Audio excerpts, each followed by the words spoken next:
Bro యుద్ధం ఎందుకు ఆపేశారు అంటూ పార్లమెంట్లో చాలా స్ట్రాంగ్గా క్వశ్చన్ చేసిందనమాట ప్రియాంక గాంధీ గారు. అంటే ఆవిడ ఎప్పుడు కూడా చాలా స్పీచ్ ఇవ్వడానికి కొంచెం తడబడుతూ ఉంటారు.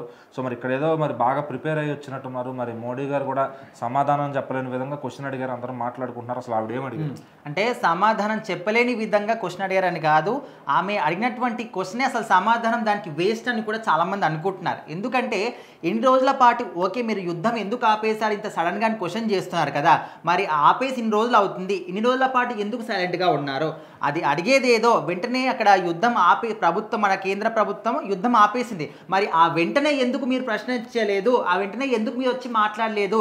ఇన్ని రోజులు దాటిపోయిన తర్వాత ఇప్పుడు వచ్చి పార్లమెంట్లో కానీ ఎక్కడో కానీ మేము మాట్లాడతాం, మేము అది చేస్తామంటే ఎవరు కూడా ఊరుకునే విధంగా లేరు.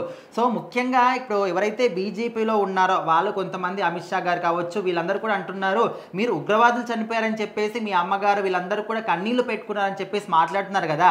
మరి మీరు అటు పాకిస్తాన్ వాళ్ళు ఢిల్లీలో ఇట్లా అఘాయిత్యాలు చేశారని చెప్పేసి మీరు ఆ యుద్ధాన్ని వెంటనే ఆపేశారు కదా, మరి ఎందుకు ఆపేశారు, దానికి ఎందుకు సమాధానం చెప్పట్లేదు మీరు అని చెప్పేసి తను క్వశ్చన్ చేస్తున్నారు. సో అదే విధంగా మనం చూసుకుంటా ఉంటే అక్కడ పాకిస్తాన్ కావచ్చు లేకపోతే మన భారతదేశం మధ్య వచ్చినటువంటి ఈ యొక్క యుద్ధాన్ని అటు అమెరికా ప్రధాన సంబంధించినటువంటి అమెరికా వాళ్ళు ఇక్కడ మధ్యవర్తిగా ఉండి యుద్ధాన్ని ఆపేయడం జరిగింది. సో అక్కడ వెంటనే యుద్ధం ఆగిపోయిన తర్వాత ఇటు పాకిస్తాన్ వాళ్ళు అమెరికా ట్రంప్తో కలిసి వాళ్ళు విందులో పాల్గొన్నారు. సో అది చూసైనా మీకు కనీసం రెస్పాన్స్ ఇవ్వాల్సినటువంటి అవకాశం మీకు రాలేదా అని చెప్పేసి కూడా తను ప్రశ్నిస్తున్నారు. కాకపోతే ఇక్కడ ఏంటంటే మన దేశానికి కావాల్సింది శాంతి. సో అక్కడ ఎవరు ఆపేశారు, మధ్యవర్తిగా ఎవరున్నారు, ఎందుకు ఆపేశారు, తర్వాత వాళ్ళిద్దరు ఏం చేసుకుంటున్నారు అదంతా కూడా సెకండరీ. ఫస్ట్ మన దేశాన్ని మనం కాపాడుకోవాలి. ఓకే యుద్ధం ఆపడానికి వాళ్ళు పాకిస్తాన్ వాళ్ళు అటు అమెరికా ట్రంప్ గారిని ఇక్కడ మధ్యలోకి రంగంలోకి దింపారు. ఓకే ఆయన మాట్లాడాడు, ఆగిపోయింది, అంతా ఓకే. సో ఆ తర్వాత ఒకవేళ ఆగకపోయి ఉంటే వాళ్ళు మన మీద దాడి చేయడం, మనం వాళ్ళ మీద దాడి చేయడం, సో ఈ విధంగా ఇంకా ఆ యుద్ధం అనేది పెరిగిపోతుంది, ప్రాణ నష్టం జరుగుతుంది తప్ప దానివల్ల ఒరిగేది ఏమీ లేదు. అండ్ ఇక్కడ ఎవరు మధ్యవర్తిగా వచ్చినా యుద్ధం ఆగిపోయింది ఓకే, కానీ ఇప్పుడు మీరు వచ్చి ఎందుకు ప్రశ్నిస్తున్నారని చెప్పేసి కూడా ఇప్పుడు బీజేపీ తరఫు వాళ్ళందరూ కూడా ఇక్కడ ప్రియాంక గాంధీ గారిని కూడా క్వశ్చన్ చేస్తున్నారు.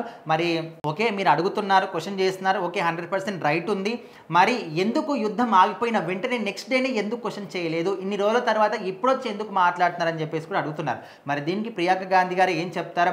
కాంగ్రెస్ తరఫున మనం చూస్తూ ఉంటే కాంగ్రెస్ పరిపాలనలో ఎన్నో ఘోరాలు జరుగుతూ ఉన్నాయి, హిందూ దేవాలయాలు ధ్వంసం అవుతూ ఉన్నాయి, దేవతా విగ్రహాలని ధ్వంసం చేస్తూ ఉన్నారు. మరి ఇలాంటి వాటి పట్ల ఎక్కడ కూడా చర్యలు తీసుకోవట్లేదు.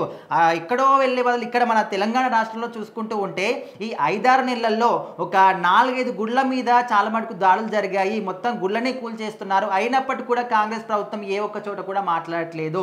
మరి కేంద్రంలో మీరు క్వశ్చన్ చేస్తున్నారు, మరి ఇటు తెలంగాణ గవర్నమెంట్ సీఎం రేవంత్ రెడ్డి గారు కూడా కాంగ్రెస్ ప్రభుత్వమే, మరి ఆయన పరిపాలనలో ఇంత ఘోరాలు జరుగుతూ ఉంటే మీరు ఇక్కడ ఈయనను కూడా క్వశ్చన్ చేయాలి కదా, ఏం జరుగుతుంది, నువ్వేం చేస్తున్నావు అని చెప్పేసి కూడా ఇటు తెలంగాణలో ప్రజలు కూడా ఈ న్యూస్ విన్న తర్వాత అడుగుతూ ఉన్నారు. మరి దీనికి ప్రియాంక గాంధీ గారు కావచ్చు, రాహుల్ గాంధీ గారు కావచ్చు ఎలాంటి ఆన్సర్ చెప్తారో వాళ్ళ అంటే మన నెహ్రూ గారి నుంచి కూడా వాళ్ళందరూ కూడా దేశానికి సేవ చేస్తున్నారు, అవన్నీ కూడా మీరు మర్చిపోతున్నారని ఎన్నో సందర్భాల్లో రకరకాలుగా వీళ్ళు మాట్లాడారు. కాకపోతే మనం ఎక్కడ చూసినా కూడా నెహ్రూ గారు కూడా మన భారతదేశానికి ఒక లోటే మిగిల్చారు తప్ప ఎక్కడ కూడా బెనిఫిట్ చేసినట్టు మనం చరిత్రలో చూసుకుంటే క్లియర్గా ఎక్కడ కూడా కనిపించదు.